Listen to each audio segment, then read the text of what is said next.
For today's video mga inday, papunta tayo sa ilog kahit mahirap ang daan kasi maliligo tayo dito, magpalamig kasi mainit. Maganda kasi isa dito sa ilog guys kasi may spring na pwede natin mainom yung tubig.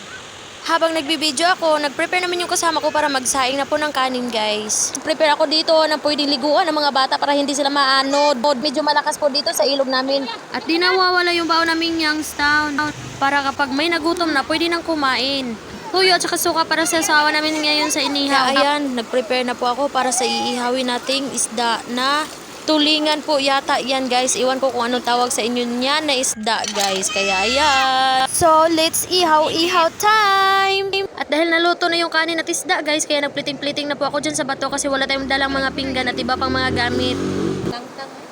Kani mga hulords.